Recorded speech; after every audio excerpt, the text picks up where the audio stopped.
पण मग फक्त आपल्या कुळातल्या लोकांचा दोष लागतो का आपल्याला? नाही. कोणाकोणाचा दोष लागतो? श्लोक सांगितलेला आहे, पितृवंशे मृता ये च मातृवंशस्तथैव च गुरु श्वशुर बंधूनाम ये चान्ये बांधवा स्मृतः. असगोत्र सगोत्रो वा यदि स्त्री यदि वा पुमान ब्राह्मण क्षत्रिय वैश्य शूद्रवर्णस्तथैव च. पितृवंशे मृताय, श्लोकाचा अर्थ असा आहे की वडिलांच्या कुळात जे जे लोक वारतात त्यांचा सर्वात जास्त दोष लागतो आपल्याला, बरोबर. त्याच्याकरता आपण नारायण नाग बोलू. पण मग अजून कोणाचा दोष लागतो? मातृवंशस्तथैव च, आईच्या कुळात वारलेल्या लोकांचा सुद्धा दोष लागतो आपल्याला, मामा आणि मावशीकडचे लोक. त्यासोबतच गुरु श्वशुर बंधूनाम, म्हणजे आपल्या घरात कोणी गुरु केले असतील आणि गुरु मृत्यू झाला आणि त्यांचे क्रियाकर्म व्यवस्थित झाले नाही तर त्याचा दोष लागतो.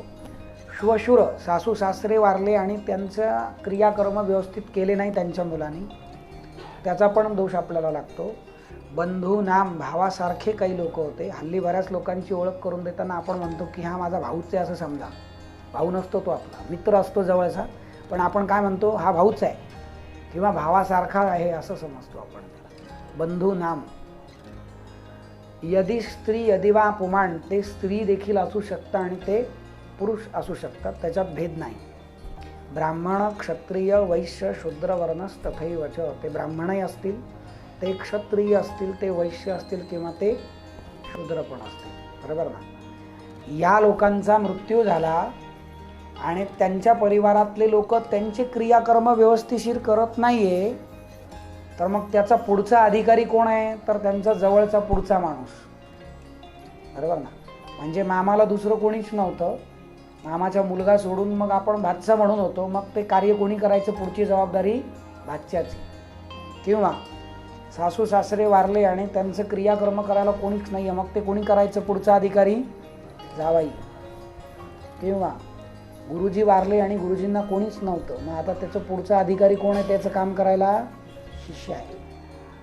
म्हणजे या लोकांची आपल्याकडे जर काही प्रॉपर्टी आली तर दोष जास्त लागतो. एक गोष्ट लक्षात घ्या, कोणाची प्रॉपर्टी आपल्याकडे आली की त्याचे दोष पण आपल्याकडे येतात. बऱ्याच वेळेला काय होतं माहिती का, मामाची मावशीची आत्याची सासू सासऱ्यांची काही प्रॉपर्टी आपल्याकडे येते, घर येतं, पैसे येतात, सोन्या चांदीच्या वस्तू येतात, दागदागिने येतात, आणि ती प्रॉपर्टी आपल्याकडे का आली? तर त्यांच्या घरात कोणीच राहिलं नाही, सगळे लोक मरून गेले म्हणून ती प्रॉपर्टी आपल्याकडे आली. तुमच्याकडे पुण्या वगैरे साईडला काहीतरी बुडीत्याची प्रॉपर्टी असं म्हणतात त्याला ना, असा काहीतरी शब्द आहे, बुडत्याची प्रॉपर्टी आली आमच्याकडे असं म्हणतात ना. मग अशी प्रॉपर्टी आली की त्याचे दोष पण आपल्याकडे येतात. अशी प्रॉपर्टी जुन्या काळचे लोक तर म्हणायचे घ्यायचीच नाही, अशी प्रॉपर्टी घेऊच नाही. पण मग आता शास्त्रात काय असं सांगितलेलं नाही घेऊ नये म्हणून, असा काही उल्लेख नाही आहे. पण घ्यायची असेल तर काय, म्हणजे समजा की मामाची प्रॉपर्टी तुमच्याकडे आली, तर आता प्रॉपर्टीमध्ये घर पण असणारच, पण घर आले की घरातले देव येतात. म्हणजे मामाकडे काय देव असतील ते देव पण तुम्हाला घ्यावे लागतील. पण देव आले की कुळाचार करावे लागतात. म्हणजे त्यांच्याकडे चतुर्थी असेल तर तिथून पुढे तुम्हाला चतुर्थी करावी लागणार. मामाकडे अष्टमीचा उपास धरायचे तर तुम्हाला अष्टमी करावी लागणार. त्यांच्याकडे एकादशी करायची तर तुम्हाला एकादशी करावी लागणार, बरोबर ना. शिवाय त्या लोकांची क्रियाकर्माचे सगळे विधी तुम्हाला करावे लागणार. आणि या व्यतिरिक्त दरवर्षी पितृपक्षात आपण श्राद्ध करतो आपल्या पूर्वजांना अन्न पाणी देण्याकरता. पितृपक्षातलं श्राद्ध कोणासाठी आहे? आपल्या पूर्वजांपर्यंत अन्न पाणी पोहोचण्याकरता. पण मग आता ज्या मामाची प्रॉपर्टी आमच्याकडे आली आहे, मग त्याच्या आणि त्याच्या घरातल्या लोकांना अन्न पाणी देण्याचं कार्य कोण करणार? तर त्यांचं तर कोणीच नाही राहिलं बाकी. तर आता तोच माणूस करणार ज्याने ती प्रॉपर्टी घेतलेली आहे. पण हल्ली आपल्याच पूर्वजांचे आपल्याकडून श्राद्ध व्यवस्थित केले जात नाही, तर मग ते मामाकडचे आणि मावशीकडचे करण्याचा तर प्रश्नच येत नाही. मग त्याचं ते घर असतं ते आपण दुसऱ्या गावाला असतं ते कामाचं नाही म्हणून ते विकून टाकतो. त्या घरातले देव आपण बऱ्याच वेळेला पाण्यात सोडून देतो किंवा नदीच्या किनारी ठेवून देतात लोक, आहे की नाही. आणि क्रियाकर्म ते करायचे म्हणून करून टाकतात, ते व्यवस्थित झाले नाही झाले ते काही बघत नाही.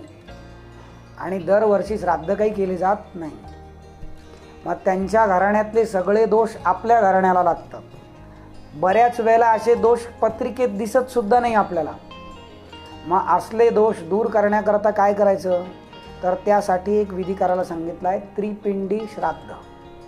कुठला विधी करायचा? त्रिपिंडी श्राद्ध. हा त्रिपिंडी श्राद्धाची अनेक कारणं आहेत, त्यातलं एक कारण सांगितलं.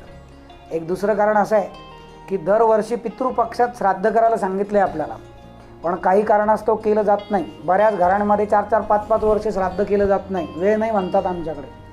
पण ज्या पूर्वजांमुळे आम्ही आज इथे आहोत ते आपले पूर्वज आहे. किमान 1 दिवसाचं श्राद्ध सांगितलं, कमीत कमी 1 दिवस. तसे श्राद्ध भरपूर आहेत. ग्रहण संपलं की श्राद्ध आहे, ग्रहणात सुद्धा प्रत्येक ग्रहणात श्राद्ध आहे. असे अनेक श्राद्ध सांगितलेले आहेत. पण एवढे श्राद्ध काही आपण करत नाही. मग कमीत कमी 1 दिवसाचं श्राद्ध करायचं. श्राद्धाचे सुद्धा आणखीन भाग सांगितले, तुम्हाला जसं जमतं तसं करा. खरं श्राद्धाचा विधी वारलेल्या लोकांच्या नावाने ब्राह्मण बोलवायचे, त्यांची पूजा करायची, त्यांना भोजन द्यायचं आणि श्राद्ध करायचं, पिंडदान, आणि त्याच्यावरती दानं द्यायचे. हा श्राद्धाचा विधी सांगितला आहे. मग त्यांनी सांगितलं एवढं जमत नाही आहे का तुम्हाला? काही हरकत नाही, मग तुम्ही एक काम करा, फक्त तर्पण करा, श्राद्ध करा तरी चालेल, आणि ब्राह्मणांना शिदा नेऊन द्या. हे जमत नाही का तुम्हाला? फक्त ब्राह्मण भोजन घाला तरी चालेल. तेही जमत नाही का तुम्हाला? आमान्न या शब्दाचा अर्थ न शिजलेलं अन्न म्हणजे काय? शिदा गुरुजींना नेऊन द्या तरी पूर्वजांचं कार्य झालं. गुरुजींना काय नेऊन द्या? शिदा नेऊन द्या. तेही जमत नाही आहे का? दूध आणि दक्षिणा द्या गुरुजींना फक्त. तेही जमत नाही आहे का?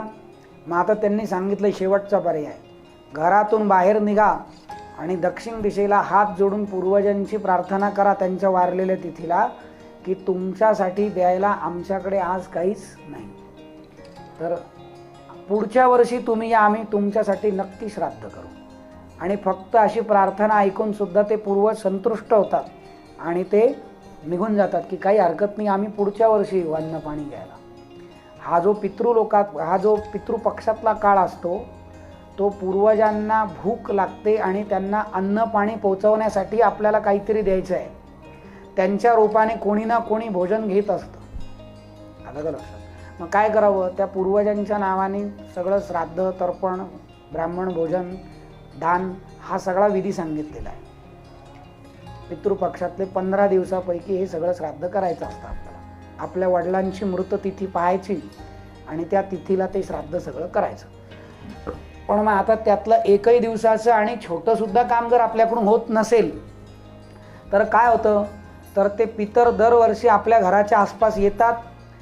त्यांना असं वाटतं की आमच्या घरातला माणूस आमच्या नावाने काहीतरी आज श्राद्ध करेल, उद्या श्राद्ध करेल, परवा श्राद्ध करेल. असे 15 दिवस निघून जातात आणि त्या घरातल्या त्या माणसाने एकही दिवस श्राद्ध केलं नाही तर ते त्या वर्षी निघून जातात, पुढच्या वर्षी निघून जातात. 3ऱ्या वर्षी मात्र निघून जाताना ते शापच देऊन जातात, काहीतरी तुमच्या घरात नुकसान होईल असा शापच मिळतो. त्याला पितृशाप असंच म्हणतात.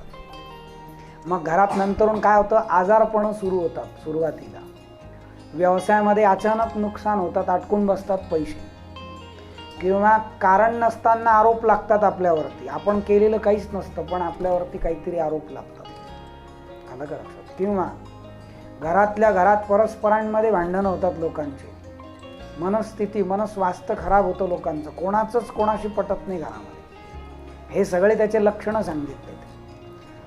त्रिपिंडी श्राद्ध हा किमान 3 वर्षानंतरून एकदा करायचा. त्या लोकांनी ज्यांच्या घरात श्राद्ध केलं जात नाही पितृपक्षामध्ये, त्यांनी दर 3 वर्षानंतरून एकदा त्रिपिंडी श्राद्धाचा तरी विधी करावा. कमीत कमी एवढं तरी करा, म्हणजे ते 3ऱ्या वर्षी संतुष्ट होतील आणि किमान शाप तरी देणार नाही आपल्याला. बरोबर का? त्रिपिंडी श्राद्ध अजून कशासाठी करायचं, तर मातृ पितृ द्वेषेनं, आपले आई वडील हयात असताना आपण त्यांच्याशी खूप भांडण केलं असेल, आई वडील जिवंत होते आणि आमचं रोज त्याच्याशी भांडण व्हायचं. आता ज्या वेळेला ते मृत झाले आणि आम्ही आता श्राद्ध करतो त्यांच्या नावाने, तर कावळा काही केलं घासच घेत नाही. मग त्या लोकांनी देखील त्रिपिंडी श्राद्धाचा विधी करायचा. वत्स वियोगेनं, वत्साचा वियोग, एखाद्या मुलाला त्याच्या आईपासून तोडला असेल, अलग केलं असेल, तर आईकडून शाप मिळतो, त्याला मातृशाप असं पण म्हणतात. असा शाप दूर करण्यासाठी सुद्धा त्रिपिंडी श्राद्धाचा विधी करावा. आईला त्याच्या मुलापासून विभक्त केला असेल. म्हणजे हल्ली काय होतं, काही लोक कुत्रे मांजरी पाळतात आणि त्यांना पिल्लं झाले की ते लगेच विकून टाकतात दुसऱ्याला, आहे की नाही. पण मग ते त्याच्यावरती अधिकार आईचा असतो, ते आपलं थोडी आहे, ते त्या आईचं आहे. आणि ते आपण विकून टाकलं म्हणजे आपण काय केलं, त्यांना विभक्त केलं, वत्साचा वियोग केला. तर मग आई शाप देते, आईकडून शाप मिळतो. तर तो दोष, मातृशाप दूर करण्यासाठी सुद्धा त्रिपिंडी श्राद्धाचं कर्म करावं.